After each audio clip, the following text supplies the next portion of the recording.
Olá pessoal, boa noite. Estamos iniciando mais uma live aqui da LapMed Academy, a página que fornece para vocês semanalmente lives com assuntos de emergência, de intubação e alguns outros temas. Então, vou esperar mais algumas pessoas entrarem aqui, mas hoje a nossa ideia é conversar um pouco sobre a parada cardíaca iminente por conta de uma parada respiratória. Como é que eu vou fazer o reconhecimento? Como é que eu vou fazer a identificação desse caso? Como é que eu vou prevenir que isso aconteça? Então, vou esperar aqui alguns poucos minutinhos até que o pessoal entre aqui na nossa live para interagir com a gente. Enquanto isso, eu vou dando aqui uma boa noite. Boa noite, Eduardo, tudo bem? Boa noite para nós. Oi, Aline, também que está entrando. Então, aqui em Santa Maria está chovendo, não sei como é que está em Santa Cruz.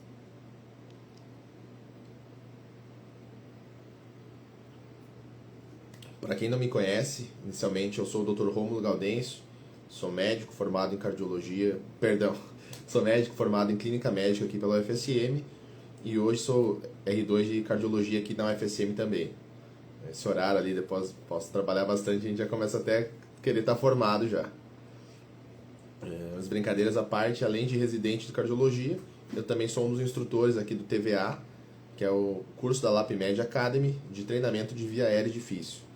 É um treinamento que nós organizamos, eu e a doutora Virgínia, para todos os médicos, ou recém-formados, ou médicos mais velhos que queiram se atualizar, ou ainda aquele aluno que ainda está na graduação e deseja aprender a intubar com segurança, né? Semanalmente a gente vem recebendo feedbacks muito positivos e interessantes dos nossos alunos. Hoje mesmo eu recebi um feedback de uma aluna aqui da nossa edição de janeiro, aqui de Santa Maria. Não vou citar o nome dela, porque ela pediu que eu não citasse, mas que de janeiro para cá ela teve 2 necessidades de intubação, que ela nos relatou ali que se sentiu muito confiante, se sentiu bem segura, sabendo passo a passo o que teria que fazer ali, e deu tudo certo. Então, isso para nós da LapMed Academy é muito gratificante. O nosso objetivo com nossa proposta, o nosso curso é justamente que o médico saia preparado para enfrentar o plantão no dia a dia, o mundo real lá fora. A gente despende muita energia ao longo da faculdade para aprender muita coisa e a gente observou ali que o médico sai da faculdade sem ter a preparação necessária para intubar, que é um momento muito crítico no qual o paciente fica na nossa mão, né? E baseado nisso, a gente organizou, nós criamos o TVA e a gente também vem fazendo essas lives ali com o objetivo de trazer algumas pinceladas sobre o assunto para todo mundo e também ali dando algumas ideias que a gente vai aprofundar muito mais no nosso curso ali. Já me estendendo um pouco sobre o curso, mas acabo me empolgando.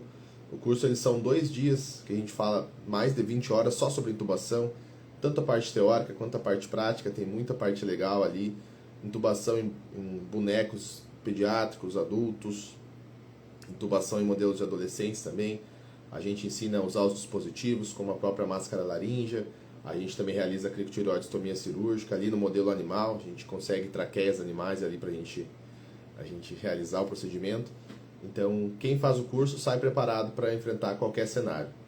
E a nossa ideia hoje é discutir um ponto que ele é muito sensível na emergência, que é a parada respiratória. A parada respiratória, ela muitas vezes vai anteceder a parada cardíaca e vai vir concomitante a ela. Então, qual que é o meu papel de médico ali na emergência, responsável pela vida dos pacientes ali do meu plantão?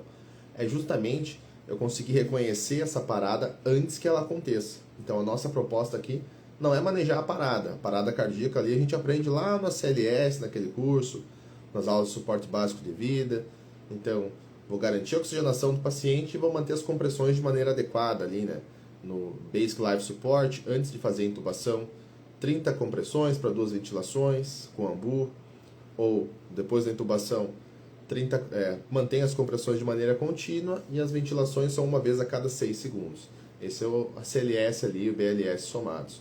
Então, o que nos interessa hoje é entender o que eu faço antes disso acontecer. Quando eu percebo que o meu paciente ele tem risco de ter uma parada respiratória. E eu tenho certeza que todo mundo que trabalha em emergência ou já frequentou hospitais o suficiente, já viu ali um paciente que ele vinha dispneico, ele internou ali com muita falta de ar, aquele idoso que estava em casa, fumante passivo ou ativo de muitos anos, que veio ali com uma falta de ar, um chiado no peito ou mesmo bastante crepitantes ali no pulmão, e ele chega ali já com esforço respiratório, passa algum tempo ali, mesmo apesar do nosso manejo, esse paciente ele acaba piorando e por vezes tem essa parada respiratória. E aí o que a gente tem que pensar é, será mesmo que essa parada foi de repente? Será que eu não poderia ter me antecipado a essa parada respiratória que culminou numa parada cardíaca? Um conceito muito importante que a gente aborda ali no nosso curso é o paciente ele não morre porque ele não ventila. Ele morre porque ele não consegue oxigenar. Se eu não intubo o meu paciente, mas forneço oxigênio para ele de alguma maneira, eu estou garantindo que esse paciente permaneça vivo e perfundindo seus órgãos vitais. Se eu faço com que o meu paciente não ventile, esse paciente ele vai ter uma parada respiratória. Então, muitas vezes, essa parada respiratória ela é a soma de um processo que surgiu há alguns minutos, por vezes horas atrás, e que se eu não me antecipei a ele, eu posso deixar que meu paciente tenha uma parada respiratória só por conta disso. Então, quando é que eu sei que o meu paciente ele vai entrar numa parada respiratória eminente? Esse é o primeiro passo que eu tenho que identificar. Quem que é o paciente que eu chego no plantão, eu tenho que estar em cima dele para que ele não chegue a ter uma parada respiratória. Primeiramente, é o paciente que ele está dispneico. Então, ele está ali com uma frequência respiratória aumentada. Isso a gente vai considerar para contexto de emergência, paciente grave, principalmente acima de 30 incursões respiratórias por minuto. Esse paciente ele costuma ter uma respiração muito curta. Então, você observa que o movimento torácico dele é rápido. Ele inspira rapidamente, já expira e inspira de novo, tentando conseguir mais oxigênio e eliminar CO2 de maneira rápida. Qual que é o problema disso? Ao longo do tempo, esse paciente está gastando a reserva metabólica que ele tem. Então, quando um paciente é jovem, por exemplo, se eu tiver um problema, uma pneumonia nesse momento, eu consigo sustentar essa taquipneia com minha musculatura intercostal, com meu serrátil, com meu músculo dorsal, com meu tórax todo, por várias horas, talvez dias ali, até que eu tenha uma falência respiratória. Se eu tenho um paciente que ele já é um paciente idoso, já é um paciente frágil, um paciente desproteinizado, aquele idoso que a gente enxerga todas as costelas ali quando despe ele para examinar. É um paciente que ele está me dando sinais de que ele já não tem uma reserva fisiológica importante. É um paciente que ele não tem muito tempo, muita gordura para queimar, digamos assim. Ele não tem muita gasolina para queimar para manter o motor funcionando. Então esse é um paciente que eu tenho que estar muito mais de olho. Então eu não posso ignorar um paciente que ele tem, então, sinais de fragilidade, que ele apresenta um esforço respiratório, que a gente percebe que ele está exausto, ele vai cansando, por vezes o paciente começa a falar, doutor, eu já não aguento mais, eu estou cansado de tanto esforço, o ar não vem, eu puxo, o ar não vem, por exemplo. Então são casos que a gente tem que estar mais atento, que esse paciente pode evoluir em poucos minutos para uma parada respiratória, por hipóxia. A capacidade dele de fazer a troca gasosa diminuiu tanto a ponto de que ele tem uma parada respiratória, por hipóxia tem uma parada cardíaca. Isso aí é o sinal, é o cenário que a gente não quer que ele chegue. Então, alguns sinais clínicos clássicos que eu tenho que identificar antes que esse paciente tenha essa parada respiratória. A primeira dela é essa taquipneia importante. Então, o paciente está respirando muito, ventilando rápido. Outro sinal, que daí já me indica que esse paciente está numa parada respiratória iminente, é quando ele passa a alternar entre a frequência respiratória muito alta e a frequência respiratória muito baixa. Tenho certeza que todo mundo lembra lá da semiologia, aquele nome difícil, né, que é a respiração de Kussmaul. Então, é aquela respiração que ele respira muitas vezes, depois ele faz um período de apneia, ou bradipneia ali, fica um tempo sem respirar, e depois ele volta a ventilar de maneira rápida de novo. Isso é um sinal de que o cérebro dele já não está conseguindo comandar a parte ventilatória de maneira adequada, indicando que ele tem que permanecer respirando. Esse é um paciente que ele já está me dando sinais de que ele vai ter uma parada respiratória muito breve, possivelmente muito breve. Outro sinal que eu tenho que considerar é o paciente que ele começa a ter uma respiração paradoxal abdominal. O que isso significa? Quando a gente é bebê, a gente respira principalmente pela musculatura abdominal. É uma respiração diafragmática, mas abdominal. Então o bebezinho ele infla respirando, ele puxa o ar e o abdômen insufla junto, porque ele usa a musculatura do abdômen e quando ele expira, o abdômen diminui e esse ar vai ser expelido. Os cantores também, não sei quem tem alguma afinidade com a área musical, também aprendem a respirar assim. É uma maneira de controlar melhor a ventilação. Então, quanto ar está saindo ali. Então, aquela respiração que a gente faz quando bebê é também o que os artistas, aí, os cantores fazem. E é também, num caso extremo, daí, trazendo para o contexto da emergência, é um sinal de que o paciente ele pode estar tendo uma fadiga da musculatura intercostal, respiratória comum. Conforme a gente cresce, a gente substitui essa ventilação, que é principalmente abdominal, pela respiração tóraco-abdominal. Então, o movimento ele vai ser muito mais da minha caixa torácica, dos meus músculos intercostais e serráteos expandindo, do que qualquer outra coisa. Então, conforme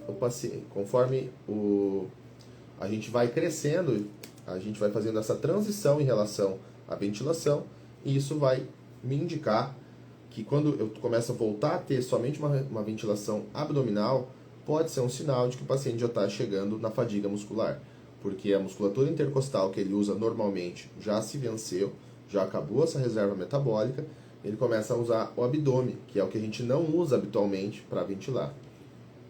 Então esses são dois sinais ali que a gente já tem que começar a pensar que meu paciente pode evoluir rapidamente para uma parada respiratória.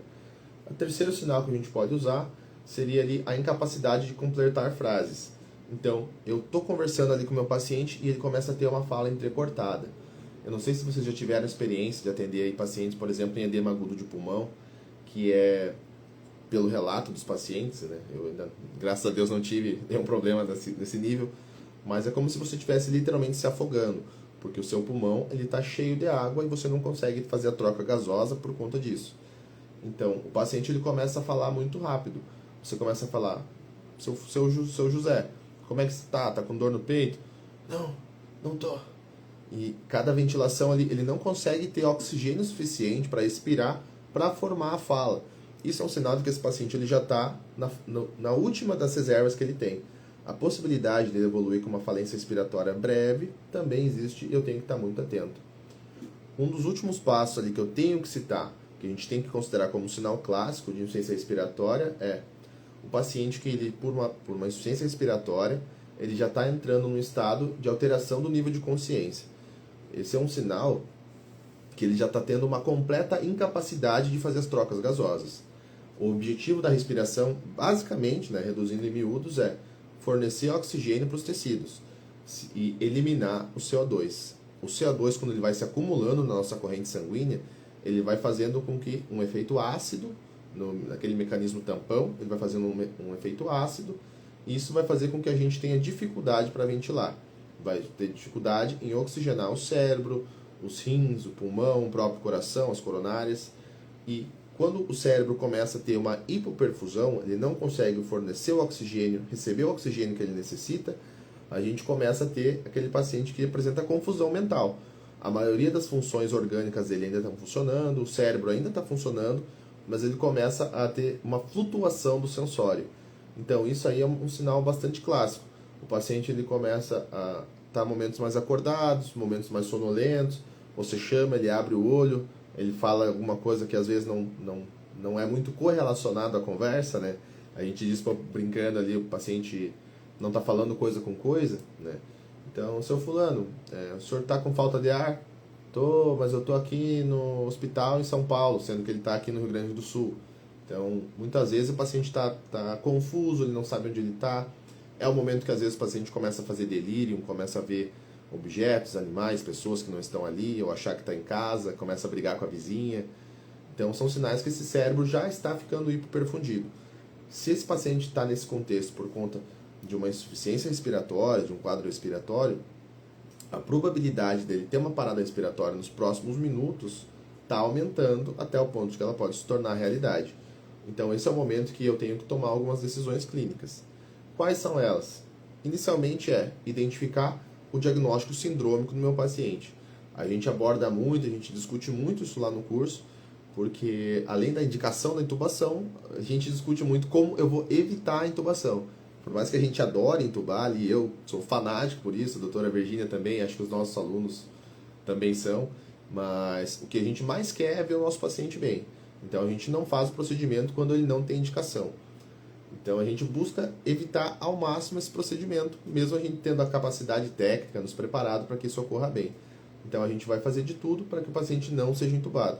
E aí a gente tem que identificar, voltando ali atrás, o diagnóstico sindrômico. Então eu tenho que observar se esse paciente está entrando em insuficiência respiratória, porque ele está tendo um DPOC exacerbado, porque ele está numa crise de asma refratária aos tratamentos, porque ele está numa insuficiência cardíaca descompensada, porque ele está num choque séptico ali, porque ele está numa pneumonia grave, está num pulmão, numa SARA ali, né?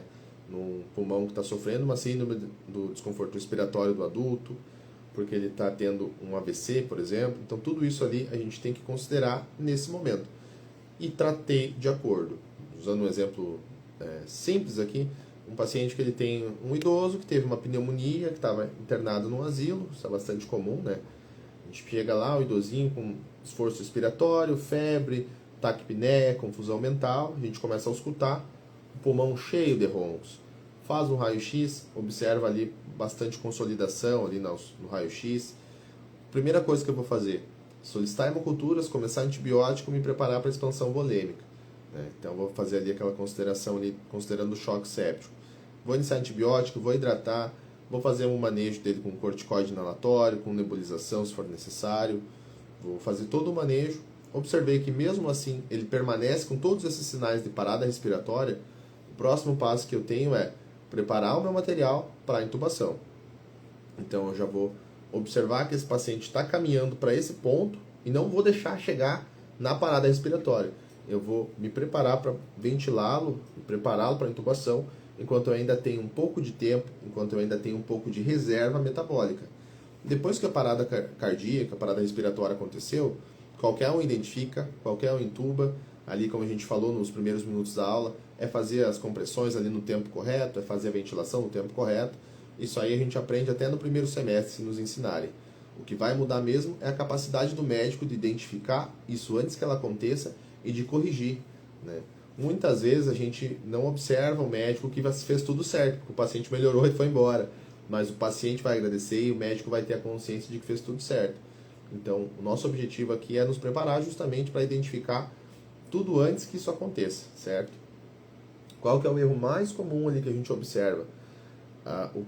O médico, inadvertidamente, não observar que o paciente está com uma saturação boa, mas ele já não está ventilando bem.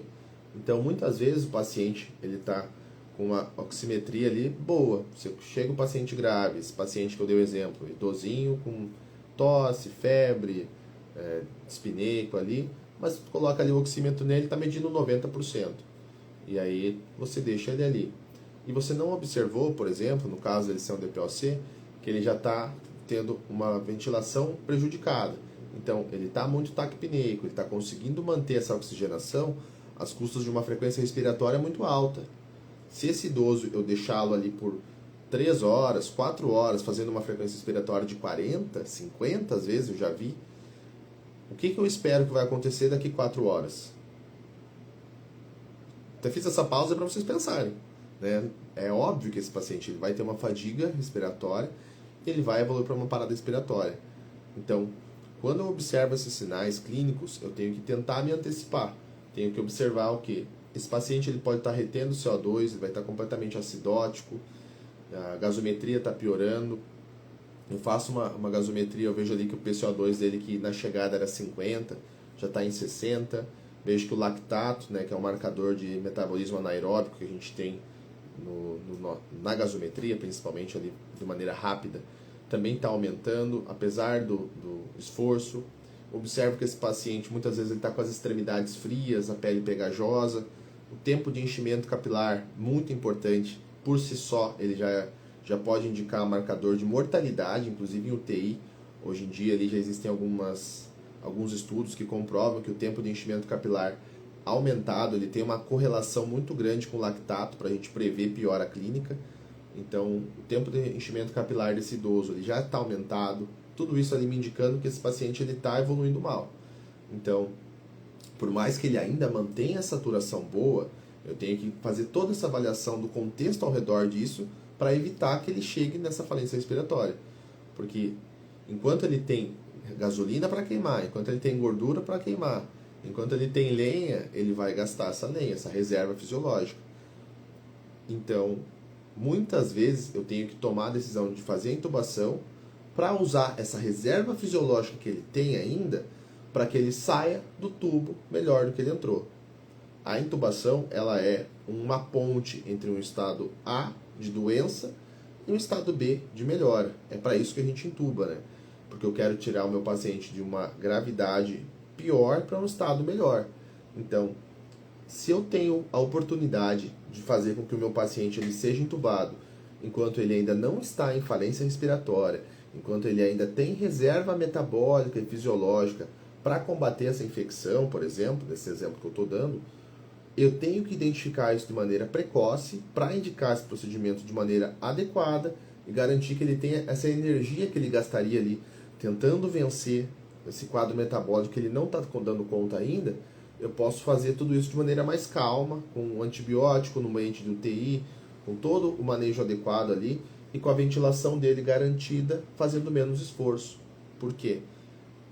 Quando o paciente está em ventilação mecânica, eu, médico, vou selecionar para ele quais são os parâmetros ventilatórios que ele vai estar recebendo. Então eu vou decidir quantas vezes por minuto ele vai ventilar, vou decidir para ele qual o volume que ele vai receber de oxigênio.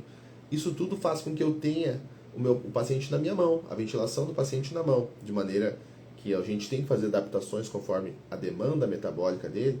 Por vezes o paciente está muito taquipneico, está competindo com o ventilador, e eu preciso fazer alguns ajustes para que ele esteja mesmo na minha mão, mas é mais interessante muitas vezes que a gente faça essa intubação do que deixe o paciente nessa insuficiência respiratória que já está se estabelecendo e que eu fique aguardando ele ter uma falência respiratória para daí intubar. Porque, como eu disse antes, depois que tudo já aconteceu, é tarde. Eu vou aumentar o tempo de intubação, porque eu deixei meu paciente fadigar. A ideia é a mesma, entre várias aspas, assim, da gente fazer um treinamento físico intenso. Então, eu estou aqui na minha casa, eu resolvo que eu vou correr uns 10 quilômetros. Amanhã eu vou estar com dificuldade. Bastante dificuldade para caminhar. Se eu corri 2 quilômetros hoje, amanhã eu talvez esteja com um pouco de dificuldade, mas menos. A lógica é mais ou menos essa. Se eu levo o meu metabolismo até a fadiga, até o máximo de que ele pode ir antes de tomar a decisão de intubar, é muito mais difícil que eu faça o paciente resgatar depois. Então, eu tenho que identificar antes desses sinais de piora clínica aconteçam, para daí sim intubar o paciente antes que ele tenha uma falência respiratória. Segundo.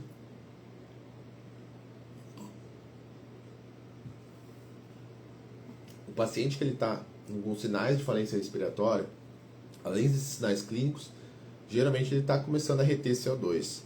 Abro aqui aspas para falar do paciente DPOC. O paciente DPOC é um paciente que por si só ele costuma ser hipoxêmico e hipercápnico. O que isso significa, Romulo? Estou aqui no primeiro semestre, estou aqui adiantando matéria. É um paciente que ele costuma reter CO2 e ele costuma já trabalhar com um pouco menos de oxigênio do nível sérico dele de base. Quando ele está bem, ele já tem uma saturação de oxigênio um pouco menor. Então, o que eu tenho que me preocupar com esse paciente? Não adianta eu buscar para esse paciente uma saturação de oxigênio ali que esteja em 100%. Porque quando ele está bem ali, jogando bola, ele está saturando 90% de oxigênio. Tá, mas qual que é o problema de eu colocar esse oxigênio dele a 100%? Eu vou dar um relato simples aqui de situações que eu já vi. Um paciente idoso fumava ali 3 carteiras por dia durante 20 anos. Então tinha uma carga tabágica de 60 anos maço. Ele chegou ali, estava ainda com uma falta de ar, bastante chiado no peito, foi ligado ao oxigênio, colocou um catéter de oxigênio ali, chegou saturando 80, ficou saturando 90. E ali eu tinha uma pessoa no plantão mais inexperiente, uma pessoa que trabalhava ali como técnico e ainda não tinha esse conhecimento. O paciente estava falando, estava compreendendo, me relatou tudo o que havia acontecido. Eu saí, né? Quando eu voltei lá para reavaliar, esse paciente estava sonolento, não respondia a ninguém, só a estímulo doloroso, bastante confuso. Esse paciente estava ali com oxigênio a 10 litros com uma máscara. E eu falei, o que aconteceu? O que pode ter acontecido? O que acontece com esses pacientes é que quando eu aumento muito a oferta de oxigênio para ele, o cerebelo dele perde a capacidade de reconhecer que ele tem que expirar. Então isso faz com que ele diminua o tempo expiratório, porque o cérebro perde essa capacidade. Isso faz com que diminuindo o tempo expiratório, ele não elimine o CO2 que ele precisa eliminar. Então, na gasometria, esse paciente antes ele tinha um PCO2 ali, que o normal é estar entre 35 e 45, ele chegou com PCO2 de 50. Nesse momento dessa reavaliação, fiz uma nova gasometria, ele estava com uma PO2 de 70. Então ele começou a reter muito mais CO2. E o CO2 ele vai causar no paciente essa sonolência, confusão. Quando o paciente ainda está relatando, eles às vezes queixam de cefaleia, podem ter tremor, a pele pode ficar mais pegajosa, sudorética também. Então o paciente ele não é que ele está calmo, ele está começando a ficar hipercápnico, ele está acumulando esse CO2. Isso é um sinal que a gente tem que nos preocupar, porque isso é muito comum. Então cabe a nós médicos, nós que tivemos esse conhecimento, vocês que agora têm esse conhecimento, explicar que o paciente que ele é DPOC, ou que está nesse tipo de insuficiência ventilatória, ele não tem que saturar 100%. O DPOC, se ele está saturando entre 88% e 92%, está ótimo. Aí eu vou fazer gasometria e vou começar a me basear nisso. Os demais pacientes, se eu coletar agora aqui um oxímetro no meu dedo, eu não estou saturando 100%, estou saturando 97%, 98%. Então, mesmo para o meu paciente que ele está em desconforto respiratório, eu também não vou botar ele a ventilar 100%. Isso são coisas que a gente tem que nos preocupar, porque também, se esse paciente ali, entre aspas, foi salvo, porque eu fui fazer uma reavaliação depois de meia hora, uma hora, e observei esse fato. E se eu não observo que ele tinha piorado ali, tinha deixado ele, vou lá, 6 horas depois? Qual é a chance de esse paciente estar bem ainda? Tende a 0, né? Possivelmente eu ia ter que entubar esse paciente lá por algo completamente reversível. Porque a minha conduta nesse momento foi diminuir o oxigênio, aguardar, seguir fazendo o manejo que eu já estava fazendo, nebulização, corticoide, tudo isso. E o paciente aos poucos foi melhorando e não precisou ser entubado. Ficou poucos dias internado ali para tratar essa exacerbação, depois foi embora bem. Então é um exemplo simples assim, mas que realmente acontece. E a gente como médico, a gente tem que aceitar que muitas das vezes nós somos a pessoa mais preparada para lidar com essas situações. Então cabe a nós orientar de maneira educada, de maneira clara, os nossos membros da equipe, para que eles também tenham essa informação e façam o melhor pelos pacientes. Quando é que eu tenho que tomar a decisão de fazer a intubação, então? O time da intubação é o que a gente vinha conversando, é o que vai mudar desfecho. Se eu aguardo meu paciente entrar em falência respiratória ou parada respiratória, pode ter certeza que ele vai ficar mais tempo no intubo, que ele vai ter mais pneumonia associada à ventilação, que vai ser uma intubação mais difícil. Por quê, Rômulo? Porque eu não tive tempo de me preparar. Tudo na intubação é preparação. Isso é um lema que a gente repete exaustivamente no curso. Eu vi que tem algumas pessoas ali que já fizeram o curso conosco e agradeço aí pela presença também, mas tudo é preparação. Se eu me preparo para a intubação, a chance de eu ter sucesso é muito maior. O nosso objetivo quando vai intubar é fazer a melhor primeira tentativa possível. Isso está no manual de Wall, está em todos os estudos sobre a via aérea. Então eu tenho que dar para o meu paciente a minha melhor chance de conseguir intubá-lo e a melhor chance dele ser intubado.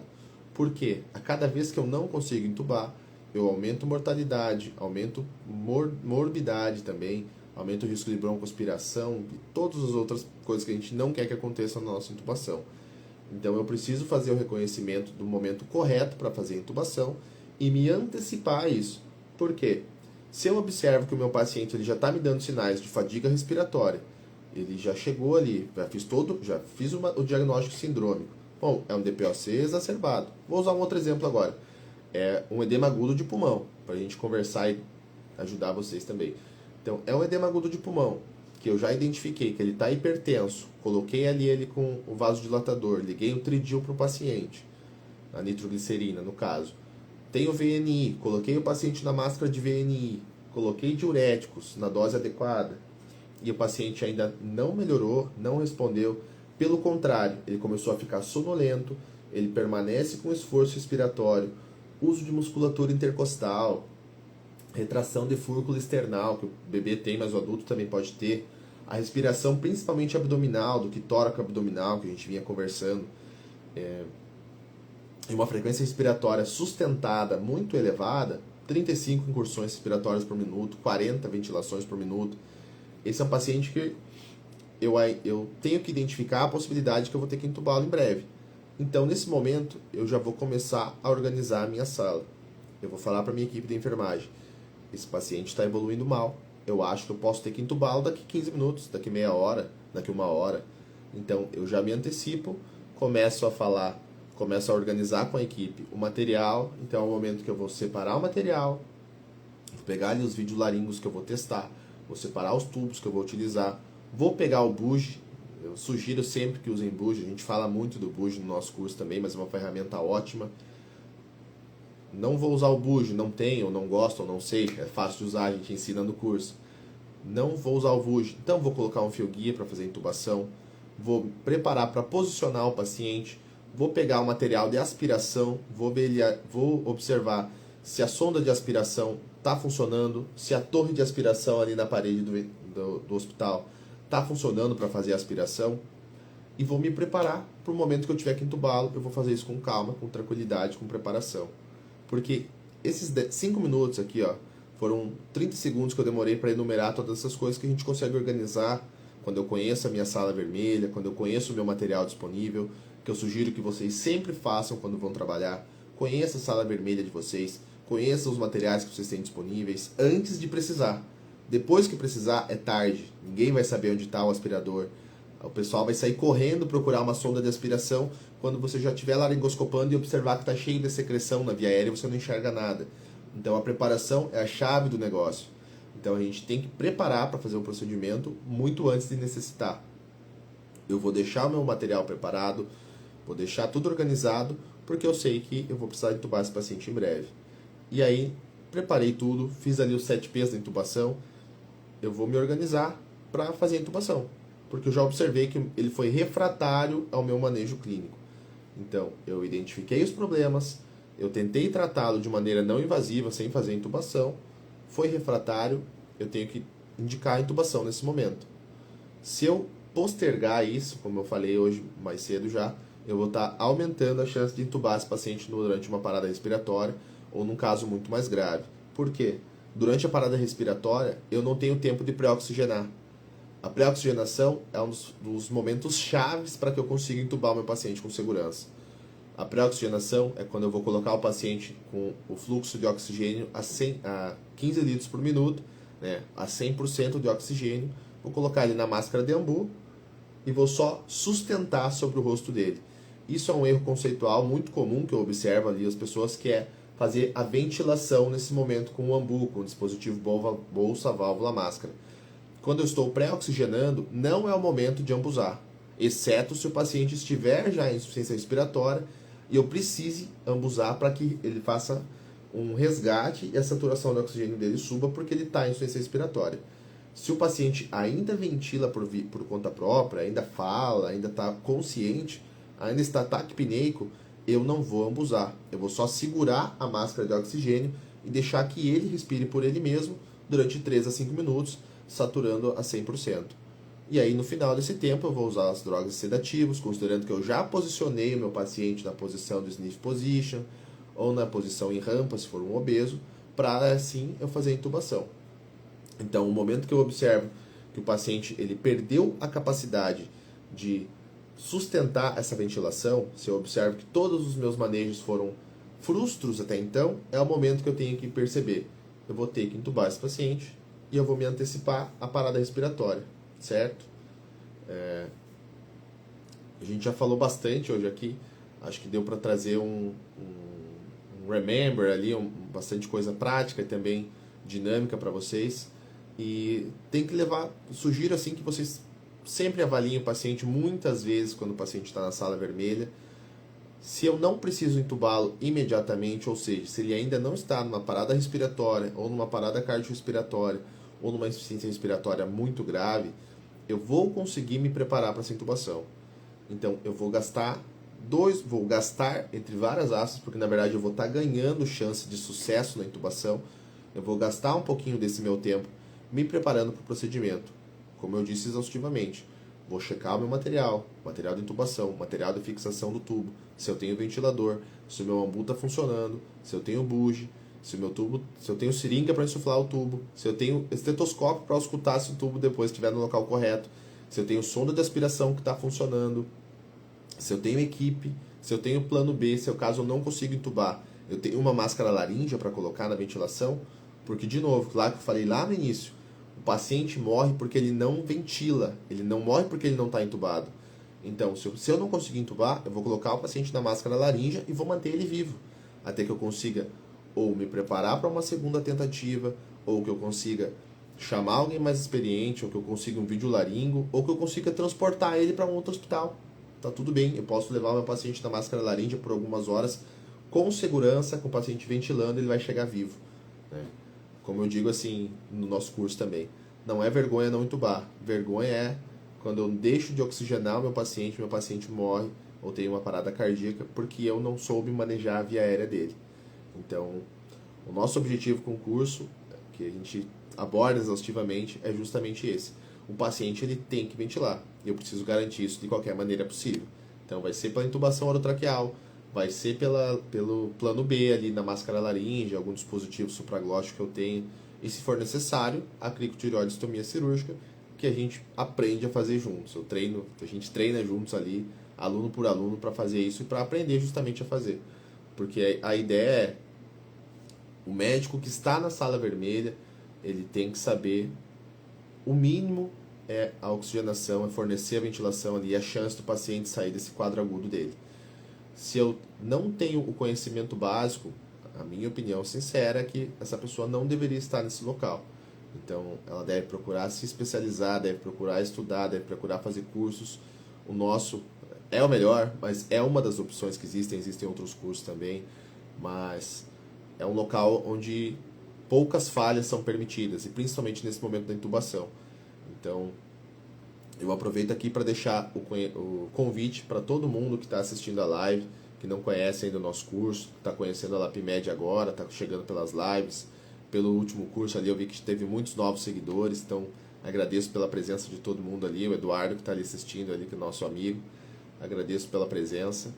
E fica aí o convite, o TVA 360 é um curso de via aérea difícil, que a gente fica durante 2 dias, mais de 20 horas, falando somente de intubação.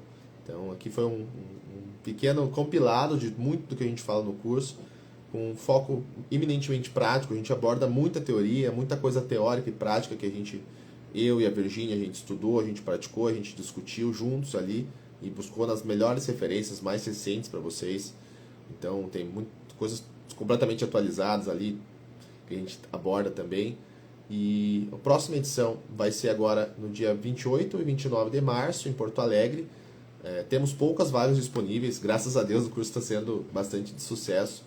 E eu convido vocês aí a estarem comigo e com a Virgínia e com o Rafael também, nosso novo instrutor, conversando e aprendendo sobre via aérea por 2 dias. E depois a gente também tem alguns outros encontros, temos grupos conosco ali para a gente conversar e seguir esse conhecimento. Todo mundo que faz tem relatado que observa uma mudança entre o médico que era e o médico que saiu do curso, e quando vai praticar realmente observa que essas coisas que a gente fala e parecem bobagem, a importância da preparação, a importância de ter uma sonda de aspiração ali, se a gente está falando é porque a gente já vivenciou isso na prática e porque a literatura diz, e essas duas coisas andaram juntas. Eu pessoalmente já tive mais de uma vez ali de passar apuros porque não tinha material preparado ou porque faltava alguma coisa, e à medida que eu fui me antecipando mais as coisas que iriam acontecer, eu fui obtendo mais sucesso nas minhas intubações. E é isso que a gente quer, né? Ter o sucesso da nossa intubação, o sucesso do nosso plantão, o sucesso da vida do nosso paciente, que o paciente ele chegue no final da internação melhor que ele chegou, certo? Então fica o convite para todo mundo. Quem quiser aí, só mandar um oi ali para a LapMed Academy no nosso Instagram, tem o site ali também na bio, que alguém vai estar entrando em contato com vocês ali para ofertar a melhor oportunidade. Também vamos ter curso em Passo Fundo, já está previsto. Está previsto aqui em Santa Maria de novo em maio e possivelmente em Santa Catarina ali no meio do ano. Então já fica o convite também, o TVA se tornando regional ali, crescendo cada vez mais. Então agradeço a todos pela presença, me coloco à disposição. Se quiserem fazer algum comentário, alguma pergunta, eu deixo aberto aqui o espaço e os comentários aqui também. Eu vou responder depois se tiver alguma dúvida, certo? Encerro a live de hoje. Agradeço por você estar aqui. Que Deus nos acompanhe ali e proteja os nossos plantões. Tchau, tchau.